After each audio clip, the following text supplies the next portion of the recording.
तो the flash literally release से पहले 3 बार देखने के बाद अब मैं रेडी हूँ इसका डिटेल स्पॉइलर फ्री रिव्यू देने के लिए। पहली बात thanks to Warner Bros India जिन्होंने मुझे और हमारी स्कूपकास्ट टीम को ये फिल्म दिखाई रिलीज से 19 दिन पहले, ताकि हम डायरेक्टर एंडी मस्टैटी और प्रोड्यूसर बारबरा मस्टैटी का इंटरव्यू ले पाएं। फिर हमने फैन स्क्रीनिंग भी अटेंड करी, जिसके बाद अभी हाल फिलहाल मुझे एक्सक्लूसिव स्क्रीनिंग देखने का भी मौका मिला। अब यहाँ सबसे इंपॉर्टेंट बात ये थी कि जो फाइनल कट था वो मुझे एक्सक्लूसिव स्क्रीनिंग में ही दिखाया गया, पर इन सारी स्क्रीनिंग के बीच मैंने एक चीज नोटिस करी कि मैं हर बार एक्साइटेड था इस फिल्म को देखने के लिए, क्योंकि इस फिल्म का सबसे बड़ा सेलिंग पॉइंट ये है कि ये फिल्म विजुअल ट्रीट है, ना ही सिर्फ फ्लैश फैंस के लिए बल्कि डीसी फैंस के लिए भी। तो दोस्तों, मैं हूं अमन सिन्हा और आज मैं स्पॉइलर फ्री रिव्यू देने वाला हूं आपको द फ्लैश फिल्म का। तो मल्टीवर्स हिला देने वाले स्पॉयलर्स का ध्यान ना रखते हुए ठहरो, आप में से ऑलमोस्ट 40% व्यूअर्स ने चैनल सब्सक्राइब नहीं कर रखा। ऐसा कैसे हो सकता है? अभी सब्सक्राइब कीजिए और पार्ट बनिए आने वाले जबरदस्त सुपर कंटेंट का। तो मल्टीवर्स हिला देने वाले स्पॉयलर्स का ध्यान ना रखते हुए चलिए शुरू करते हैं। हम फैंस एक लाइव एक्शन फ्लैश मूवी के साथ साथ एक सोलो स्पीडस्टर मूवी का वेट बहुत टाइम से कर रहे थे और आखिरकार हमें ये मूवी मिल ही गई। तो मैं ये शुरू में ही कहना चाहूंगा कि ये एक बहुत अच्छी टाइम ट्रैवलिंग मूवी है। ये बात आप किसी भी टाइम ट्रैवलिंग मूवी के लिए बहुत कम सुनते हो। टाइम ट्रैवलिंग बहुत मेसी कंसेप्ट है राइटिंग से विजुअल्स तक लाने के लिए, पर जितने अच्छे तरीके से यहाँ टाइम ट्रैवलिंग को सामने रखा गया, वो भी एक अलग रूल के साथ, ये बहुत इंप्रेसिव था। अब मैं ये स्पॉइल नहीं कर रहा कि क्या रूल सेट किया द फ्लैश ने टाइम ट्रैवलिंग का, पर ये नया रूल लूप होल्स को अपने आप खत्म कर रहा है। सबसे पहले बात करते हैं स्टोरी और राइटिंग की। तो फैंस ने मूवी का ट्रेलर जब देखा, वो समझ गए थे कि यहाँ 2013 के मैन ऑफ स्टील के इवेंट्स को दिखाते हुए फ्लैश पॉइंट स्टोरी हमारे सामने रखी जाएगी, जिसका मतलब ऑलमोस्ट हर फैन को स्टोरी कहीं ना कहीं पता थी और स्टोरी का आइडिया होते हुए भी मूवी आपको कई लेवल पर सरप्राइज करेगी। हालांकि मुझे ज्यादा अच्छी बात यह लगी कि राइटर्स ने फ्लैश पॉइंट के फ्लैश के पावर्स मिलने वाले पार्ट को यूज किया और हमें डीसीयू में फ्लैश की ओरिजिन भी दिखा दी। मेरे कहने का मतलब यह है कि अब हमें पता है कि बैरी एलन को उसकी पावर्स डीसीयू में कब, कैसे और कहां मिली थी। इसको कहते हैं अच्छी राइटिंग। मूवी सेटअप में ज्यादा टाइम नहीं लगा रही। फ्लैश का सुपर स्पीड एक्शन पहले 5 मिनट में ही शुरू हो जाएगा और क्योंकि फ्लैश सुपर स्पीड से मूव करता है तो उसके लिए सब कुछ स्लो है, जो कि कहीं ना कहीं उसे इम्पेशेंट बनाता है और ये आप एज एन ऑडियंस फील करोगे। पर इसके लिए राइटिंग के साथ साथ एज़रा मिलर की एक्टिंग को भी क्रेडिट मिलना चाहिए, जिसके बारे में मैं थोड़ी देर में ज्यादा डिटेल में बात करूंगा। तो क्योंकि सब कुछ शुरू में ही शुरू हो रहा है तो मूवी आप पर अपनी पकड़ शुरू से अंत तक रखेगी। मैंने खुद मूवी 3 बार देखी है और हर बार मैं उतना ही एक्साइटेड रहा। ये आसान नहीं है किसी मूवी के लिए, इस फैक्ट के साथ तो और नहीं कि मैं बहुत जल्दी सो जाता हूँ थिएटर में। अच्छा, मूवी में ह्यूमर भर भर के है और इन जोक्स या कहे फनी बिट्स की टाइमिंग और राइटिंग इतनी अच्छी है कि आपको हंसते हुए खुद पर गर्व होगा कि थैंक गॉड आप फ्लैश फैन हो। बैरी एलन यानी फ्लैश कॉमिक्स में बहुत फनी कैरेक्टर है और उसका ह्यूमर यहाँ मूवी में बहुत अच्छे तरीके से दिखाया गया है, खासकर उसके अल्टरनेट सेल्फ के थ्रू। और कुछ जगह ये मोमेंट सिली हैं, पर ये सिली वेल टाइम्ड है। जबकि मैंने नोटिस किया है कि लगातार रैंडम सिली जोक्स एक सुपर हीरो मूवी में फैंस को बहुत गुस्सा दिलाते हैं। हालांकि ज्यादा हैरानी मुझे इस बात से है कि मूवी में दिखने वाले फनी बिट्स ट्रेलर में नहीं दिखाए गए।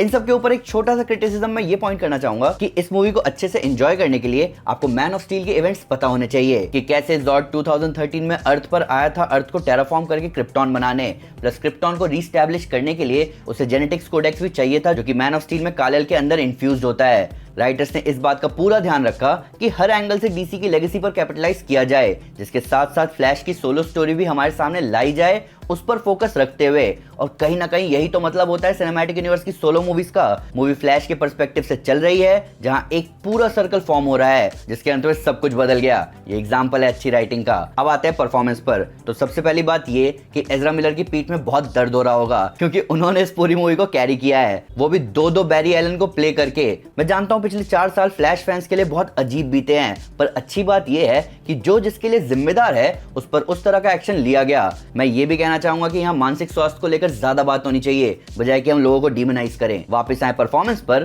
तो एज़रा मिलर का परफॉर्मेंस जबरदस्त था। वो लिटरली 2 अलग अलग बैरी एलन का रोल प्ले कर रहे थे, एक जो बिना माता पिता के बड़ा हुआ और एक जो माता पिता के साथ, और इस चीज का असर दोनों में साफ साफ दिख रहा था। बेन एफ्लेक के बैटमैन का एक्शन जबरदस्त था और माइकल कीटन के बैटमैन का स्क्रीन टाइम ज्यादा था, जिसकी वजह से माइकल कीटन का बैटमैन भी आप पर गहरी छाप छोड़ेगा। जिन लोगों ने माइकल कीटन की पहले की बैटमैन मूवीज नहीं देखी, वो इस मूवी के बाद तो वो सारी मूवीज जरूर देखेंगे। साशा काय ने सुपर गर्ल का रोल बहुत अच्छे से प्ले किया। हालांकि यहाँ भी जैक स्नाइडर के विजन को ज्यादा क्रेडिट मिलना चाहिए। यही रीजन है कि माइकल शैनन का जॉर्ड यहाँ जम रहा था। रॉन लिविंगस्टन बिली क्रेडोफ की जगह आए थे, पर वो यहाँ अपना चार्म भी लेकर आए और एंडी मस्टैटी ने अपना लैटिन टच दिया फ्लैश की ओरिजिन में, उसकी माँ को लैटिन दिखाकर और मल्टीवर्स का स्पेगेटी ऐड करके, जो कि पूरी स्टोरी के साथ बहुत अच्छे से मिक्स हुआ। बैरी की माँ का रोल प्ले करने वाली मारिबेल वर्डू का स्क्रीन टाइम ज्यादा नहीं था, पर जितना था स्वीट था।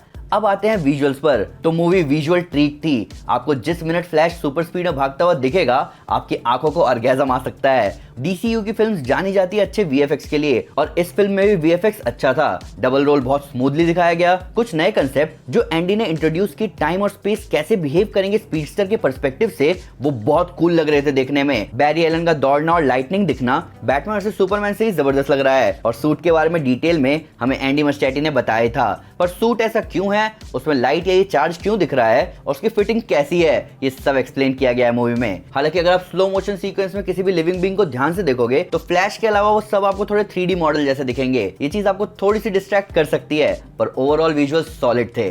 अच्छी बात यह थी कि डायरेक्टर एंडी मस्टैटी मूवी को डायरेक्ट करने आए थे अपने आइडियाज के साथ, जहां क्रोनोबॉल, सूट चार्ज एक्यूमुलेशन और पुराने बैटमैन की रेलेवेंसी को उन्होंने अपने तरीके से हैंडल किया। उन्होंने अपना कल्चर ऐड किया, बिना ओरिजिनल स्टोरी में मेजर चेंजेस किए, और आखिरकार हम फैंस को एक लाइव एक्शन फ्लैश फिल्म दे ही दी। मुझे हैरानी नहीं होगी अगर उन्हें आगे और भी सुपर हीरो प्रोजेक्ट्स ऑफर किए गए तो। ओवरऑल ये एक अच्छी फ्लैश फिल्म है, एक अच्छी टाइम ट्रैवल और मल्टीवर्स फिल्म है, और अब एक स्पीडस्टर मूवी हमें आखिरकार मिल ही गई। मूवी में कोई मिड क्रेडिट सीन नहीं है, पर एक पोस्ट क्रेडिट सीन है। हमारी जबरदस्त पॉडकास्ट टीम स्कूपकास्ट ने डायरेक्टर एंडी मस्टैटी और बारबरा मस्टैटी का इंटरव्यू लिया था, जिसे आप जरूर देखें स्कूपकास्ट चैनल पर। आपको मूवी से रिलेटेड कुछ जबरदस्त चीजें पता चलेंगी।